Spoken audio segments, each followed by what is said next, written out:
Hey guys, welcome back to Baby Back Maniac. I got an interesting, different video for you today. It's a weekend. I thought, why not? Weber has announced on their social media that they are coming out with a pellet grill. Actually, they've announced on their social media that later they will announce that they are coming out with a pellet grill. It's not coming out till 2020, but they are coming out with them. And because of that, a lot of you guys have asked me what my thoughts are. And I thought, you know what? I'm just gonna do a video on this because I think it'll be easier to convey.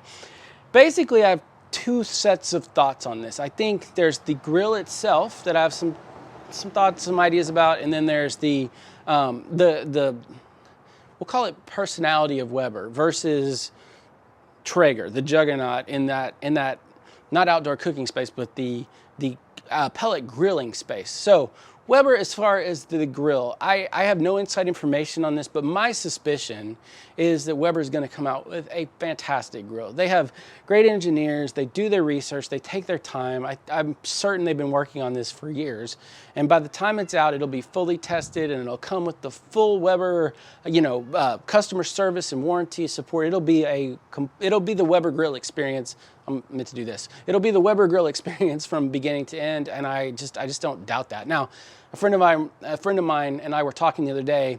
We don't think that they're gonna come out with a game-changing grill. I just think it'll be a really, really good, probably best in class, if not game-changing grill. I don't think they're gonna come out with some amazing product that makes all pellet grills obsolete.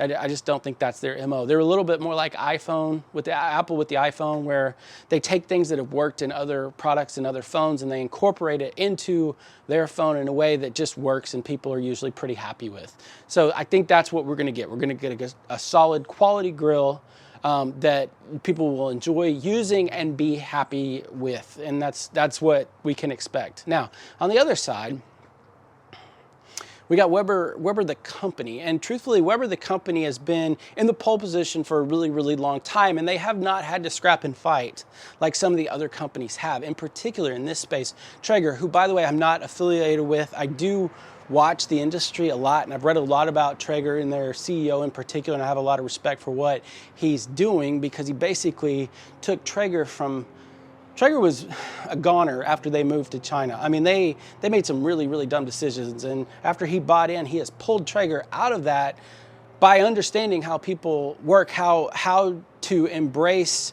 and change culture and create a new message, improve your products and move along the way. Now, I don't know that Weber has never been in a position where they have to do that. Like I think most of the people that are there now have been there past the time where everybody knows who Weber is. And so basically for them, when they come out with a new product, a lot of those products are just iterations of previous products. You've got the charcoal grill, you've got the gas grill, all those, I mean, they may be different sizes and shapes and everything, but the basic idea, the charcoal grills can be 14 inch to 37 inches, and they can be in tables or not be in tables. They can be short, they can be tall, but generally they're about the same product, just with iterations, different versions of those products. This is taking something they've never done and interjecting it into a space that is dominated by another brand. And the only other time I saw them do that was with the Weber Summit Charcoal Grill. And I believe that they made a really, really good competitive product, and yet it's not taking over. And there are reasons for that. And it has to do basically with Weber's aggressiveness. They have not shown me that they have this killer instinct to go in and take what's theirs. And a lot of that has to do with their pricing. They don't have aggressive pricing at all. It's almost like it's priced to make as much money as they can off people who are loyal to them, as opposed to pricing it where people would feel like a fool if they didn't buy it. There are ways to put products out there that make people feel like there's such a good value, they'd be crazy not to buy it. And this is what I think Weber needs to do. They need to take a page out of Traeger's playbook if they're gonna compete. It's weird to say that about Weber, but I'm looking at this Weber Summit Charcoal Grill and I love it. I think it's a great grill, and I don't think it's had a big impact on Big Green Egg's bottom line. I just don't think it has. I don't think it's had a big I mean, if you think I'm wrong, let me know. But I feel I guess maybe it's a matter of expectations, because when I first got the Weber Summit Charcoal Grill, I really expected it to take over. And unfortunately, I think due to the pricing, it hasn't. And that's the main reason. And what I'm worried about back to personality of the company. What I'm worried about with Canon, I'm looking at a Canon right now. What I'm worried about with Weber is they are going to try to get as much money as they can out of every grill. They're going to try to trade on their name as opposed to focusing on going into the market and taking space. Taking market penetration is the name of the game right now. And that means they need to make those grills accessible. They need to have something that's within the reach of most people, something under sub $400 or $500. And then they need to have a nicer grill that is for people who want a bigger, nicer cooking experience, but that is priced in such a way that it also feels like a good value, even if it's more expensive.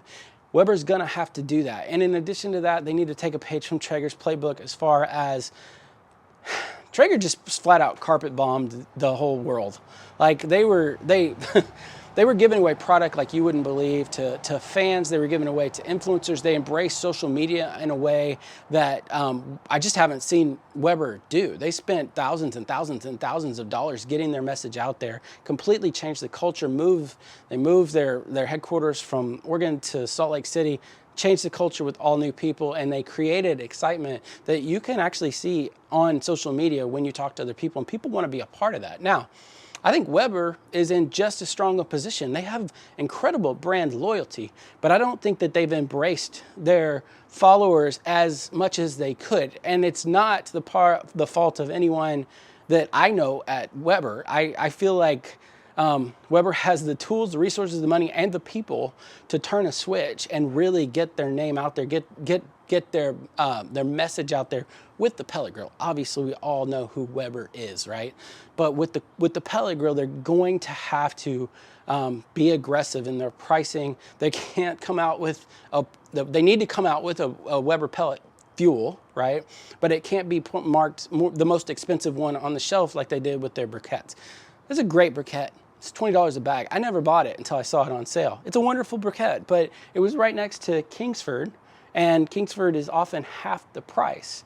You can't do that with pellets. You can't do that with your pellet grill. You got to get in there and take over. And I think if they do that, if they're aggressive with their pricing, if they're aggressive with how they approach social media, if they do a lot of fun stuff, they create opportunities for super fans to get discounts and giveaways, and they sponsor events. A lot of the things that, again, Traeger understands that I haven't seen Weber do because they haven't had to, or I haven't chosen to. And I think the grill will do really, really well, but it's not going to be on the basis of how good the grill is. To me, I take for granted that they're going to make a great mousetrap or a great product, but their ability to embrace what is important to people, especially with pellet grills, no matter what your thoughts are on pellet grills. I have my own opinions, but I'll tell you this, there is just a bigger market for that than there are for some of the other types of grills because they are so convenient to use. And so people who have young kids in the house who don't have time to cook, well, they can cook on a pellet grill because it's just like using the oven. You know, people who are younger or older or live in weird climates that, you know, it's too hot in the summer or too cold in the winter, they'll still cook on a pellet grill because you don't have to sit there and you know, handhold it the whole time. It may not be as fun, and the flavor may not be the same as cooking off the offset, but there's just more people who they can target with it, whether we as, you know, charcoal guys like it or not. It's here to stay. So Weber, I almost called you Canon again. Weber, I hope that you guys hear about this video. I hope you guys hear what I'm saying, is a better way of saying it. I'd be very interested in you guys as viewers, what your thoughts are on this. I appreciate the question, and let me know if you like this format. I may do more of this kind of thing. I have a lot of thoughts that go circle around the grilling industry, and I read a lot about it, and I don't know if this is interesting to you guys or if it bores you. Let me know in the comments below. I love you guys. Thanks for watching. Subscribe because I've got some great videos coming up. Like I've got a fun collaboration coming up that I'm looking forward to showing you guys. So check that out, and we will see you in the next one.